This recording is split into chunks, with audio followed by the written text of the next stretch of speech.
एक अंग्रेज विद्वान ने अपने घर मेहमानबाजी के लिए बुलाया, अर्थात अतिथि के रूप में आने के लिए कहा। तो वह अंग्रेज विद्वान वैसे हिंदू दर्शन मतलब हमारी जीवन पद्धति से बहुत प्रभावित था और उसके मन में डॉक्टर राधाकृष्णन जी के भी प्रति बहुत आदर और सम्मान था, लेकिन फिर भी उसे अंग्रेज होने का अभिमान था। उसे लगता था कि जो हम अंग्रेज हैं, हम सबसे ऊंचे हैं, इस देश में हमारा सौंदर्य बहुत ऊंचे है।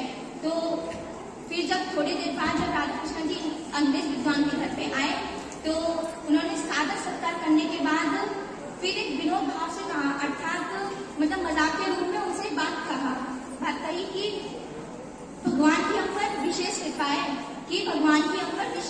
है, क्योंकि हमें इतना अच्छा इतना सुंदर रूप प्रदान किया और हम लोग यानी आप भारतीयों को ऐसा रूप प्रदान करा।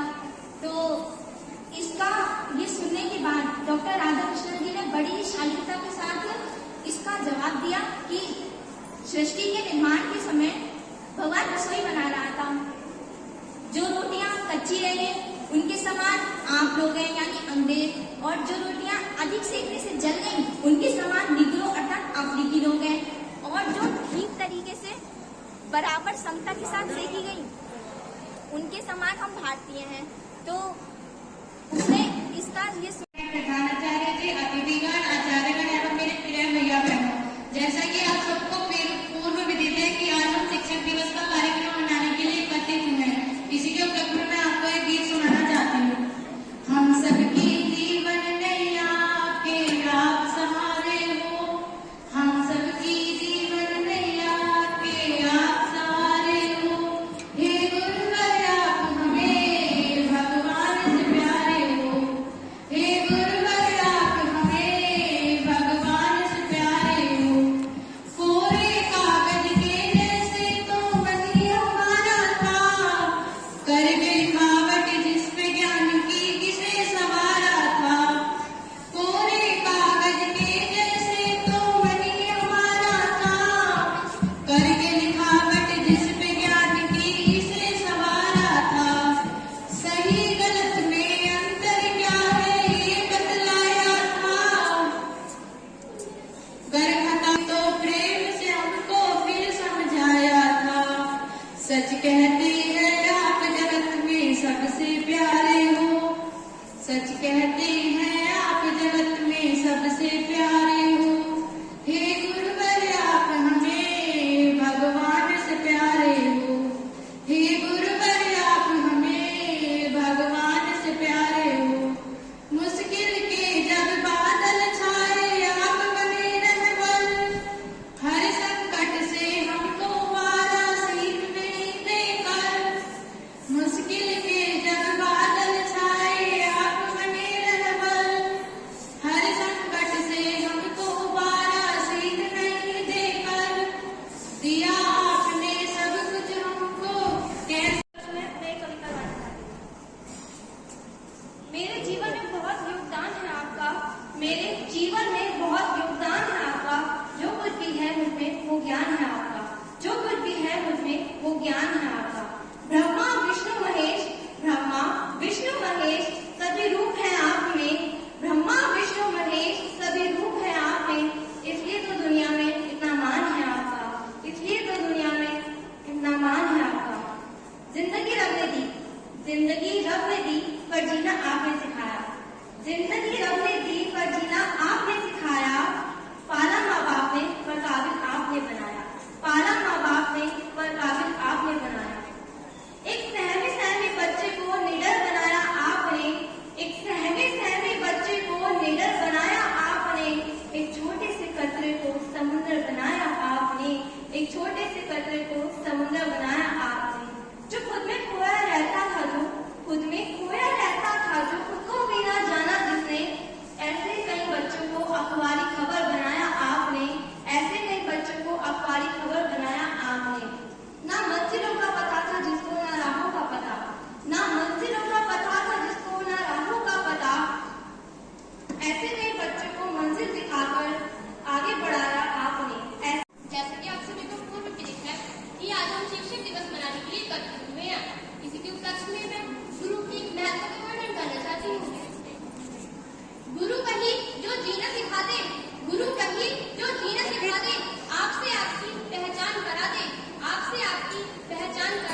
पर मैं आपके सबके समक्ष अपने विचार प्रस्तुत करना चाहता हूँ।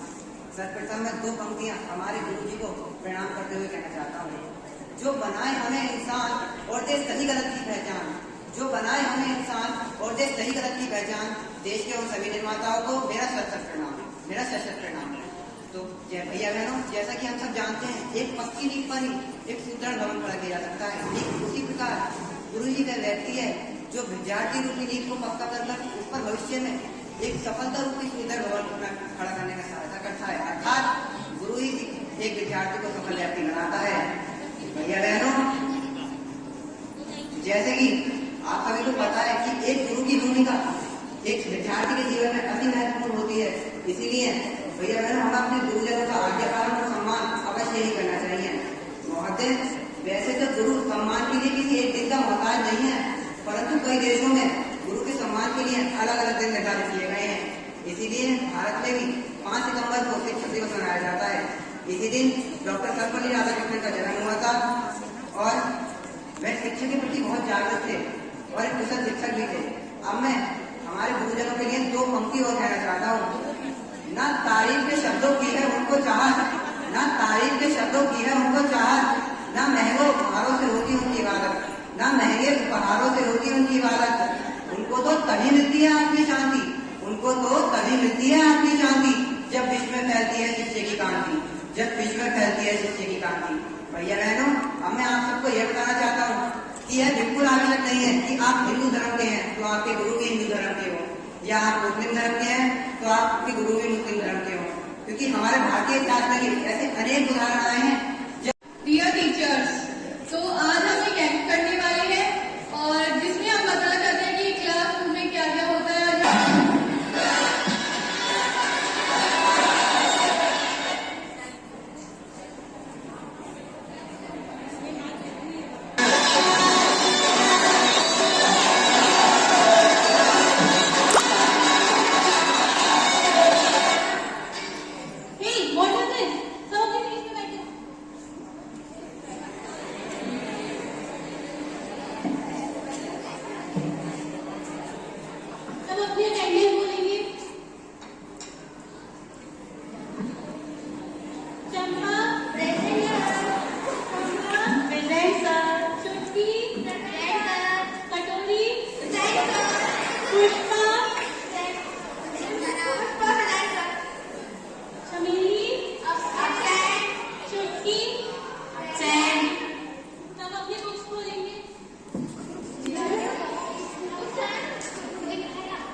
क्या दिया था याद करने के लिए?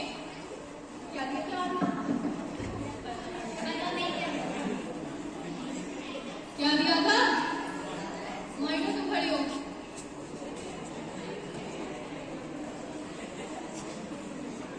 क्या दिया था?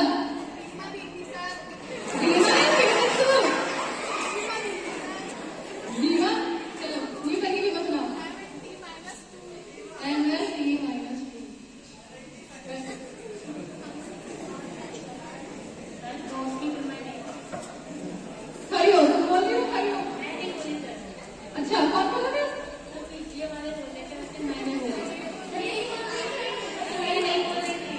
खड़ी हो। चलो बंदा माता बताओ।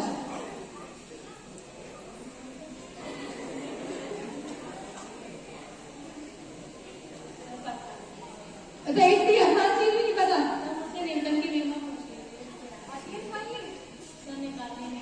आती है? सर निकालनी नहीं आती। इस बोर्ड में मैं तुम्हें एक एक बीमा निकाल के दिखाई है। सर मैं उस दिन आई नहीं। बीमा बीमा से मात्र सब निकाल के दिखाई है। सर मैं उस दिन आई नहीं थी। तो इसमें भी हमारी गलती है। सर आपकी गलती नहीं है। तो फिर सर मुझे आती नहीं। हम याद करेंगे इसे। सर हम ही याद करेंगे। बैठो। अच्छा शोर मचाते हो क्लास में, तुम सब बातें करते रहते हो।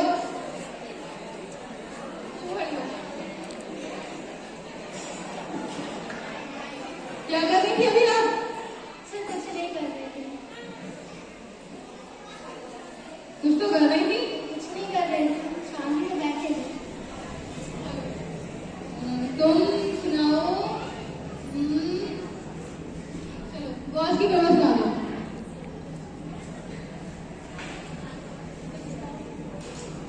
सर नहीं पता। क्या पता है तुम्हें? सर हम न्यूटन की बीमा पूछ रही थी। निकालनी आती है? निकाल ही नहीं आती। बहस कर रही है तुम मुझसे? बहस नहीं कर रहे आपसे। बेइज्जती कर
डॉक्टर, इंजीनियर, सीए कुछ भी बन सकता था, बट उसने अपने ड्रीम को सेक्रीफाइस करके हमारे फ्यूचर के बारे में सोचा। So thank you for all teachers. एक टीचर हमारे लिए हमारे दूसरे पेरेंट्स की तरह होता है, मतलब एक गॉड गिफ्ट की तरह, जो हमें सही मार्ग पर चलना सिखाते हैं, हमें सारी अच्छी बुरी चीजों का ज्ञान देते हैं। अगर पेरेंट्स होते और टीचर्स अगर नहीं होते तो शायद हम लोग अच्छी और बुरी चीज का पहचान नहीं कर पाते हैं। अपने क्लास टीचर ये भी सबको बुलाना चाहते हैं। Please sir come on the stage.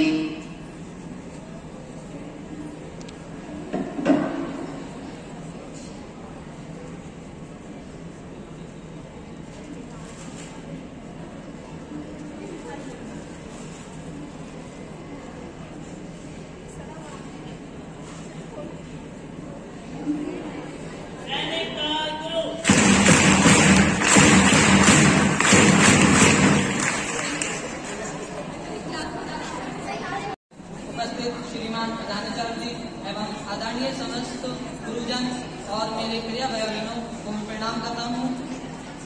सर्वप्रथम आप सभी लोगों को शिक्षक दिवस की हार्दिक शुभकामनाएं। हमारे शिक्षक हम लोगों को बहुत सी शिक्षा देते हैं। मेरे एक गुरु जी थे जिन्होंने मुझे जो मैं इस समय बोल रहा हूँ और जो मैंने बोला है और जो मैं माइक पर बोलता हूँ वो मुझे सिखा के गए थे। कक्षा 5 की बात है, जब मैं शिक्षक दिवस पर ही बोलने वाला था, बच्चों के नाम लिखे जा रहे थे, तो सर ने मुझसे कहा कि आकाश शिक्षक दिवस पे कुछ बोलना चाहोगे? तो मैंने कहा यस सर, हम बोलेंगे जरूर। तो सर ने मेरा नाम लिखा। तो 4 तारीख की बात है, तो मैंने तो पूरा इधर से छापा उधर से छापा और एक पन्ने की स्पीच तैयार कर ली और मैं उसे पूरे दिन रखता रहा। पवित्र प्रांगण में उपस्थित आदरणीय प्रधानाचार्य जी, सम्मानित शिक्षकगण, अतिथिगण एवं मेरे प्रिय भैया बहनों, आज हम शिक्षक दिवस का कार्यक्रम मनाने के लिए यहाँ उपस्थित हुए हैं। सर्वप्रथम आप सभी को शिक्षक दिवस की हार्दिक शुभकामनाएं। देश के प्रथम उपराष्ट्रपति तथा दूसरे राष्ट्रपति डॉक्टर सर्वपल्ली राधाकृष्णन की जन्म जयंती के उपलक्ष्य में हम शिक्षक दिवस मनाते हैं। सन 1962 में जब डॉक्टर सर्वपल्ली राधाकृष्णन जब दूसरे राष्ट्रपति बने तो उनका जन्म दिवस मनाने के लिए उनके कुछ मित्र, शिष्य और उनके सगे संबंधी उनसे मिलने आए और उनसे अनुरोध किया कि वे उन्हें जन्मदिन मनाने की अनुमति दें। लेकिन डॉक्टर सर्वपल्ली राधाकृष्णन की सादगी ने यहाँ पे सबको मोहित कर दिया। उन्होंने कहा कि मेरा जन्मदिन अलग से मनाने के बजाय इस दिन को शिक्षक दिवस मनाया जाए। तभी से हर वर्ष 5 सितंबर को शिक्षक आदरणीय प्रधानाचार्य जी, अतिथिगण, आचार्य बंधु, आचार्य बहनें और प्यारे भैया, जैसे कि आप सब जानते हैं कि आज शिक्षक दिवस है और इस शिक्षक दिवस के मौके पर मैं आपको एक लोक कथा सुनाना चाहता हूँ। बहुत ध्यानपूर्वक सुनिएगा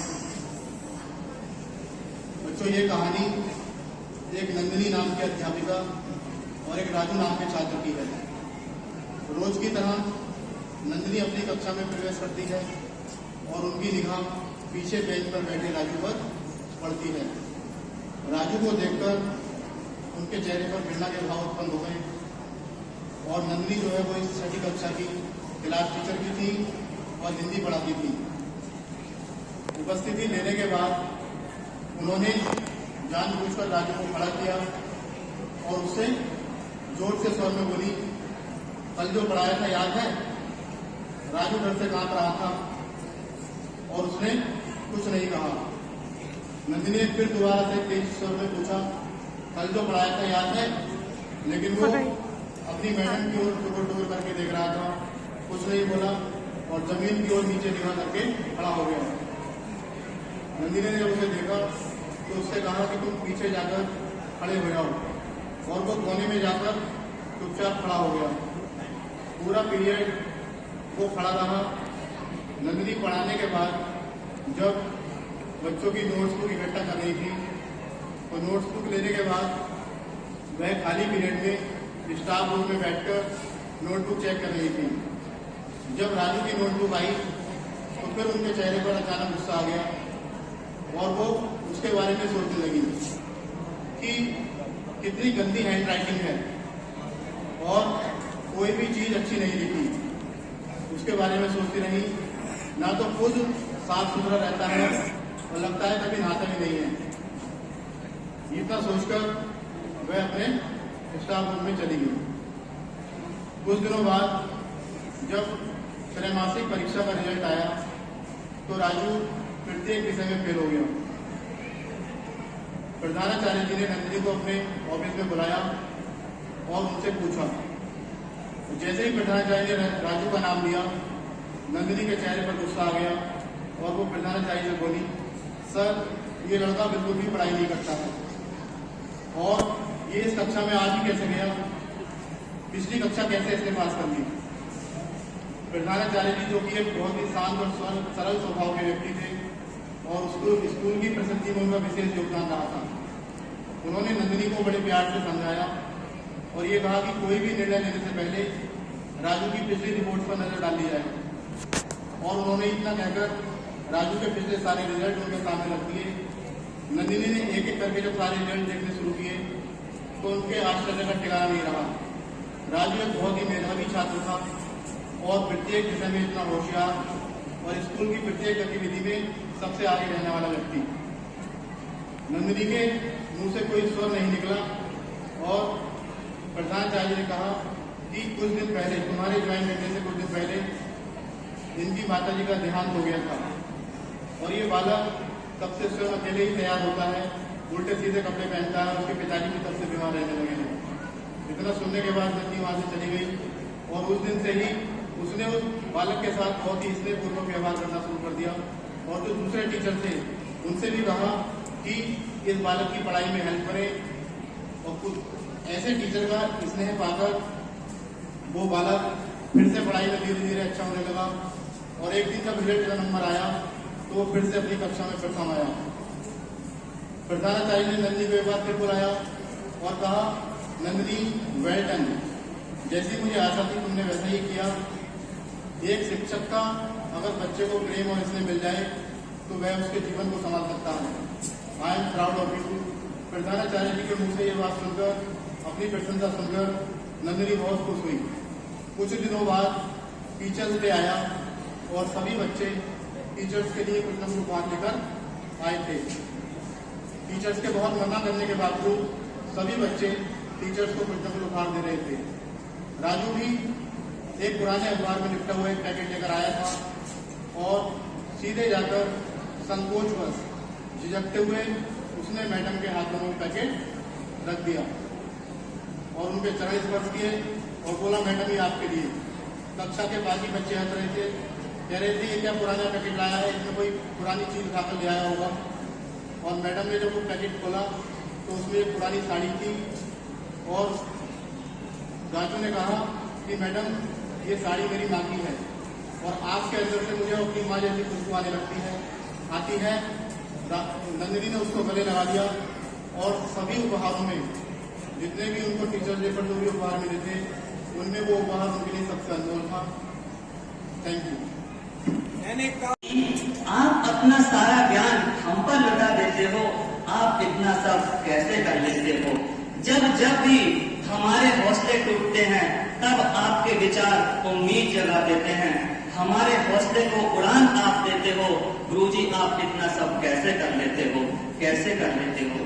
सच की राह पर चलना सिखाया है हमको, जीने का मतलब बताया है हमको, जीवन की अनमोल बातें सिखा देते हो। गुरुजी आप इतना सब कैसे कर लेते हो, कैसे कर लेते हो?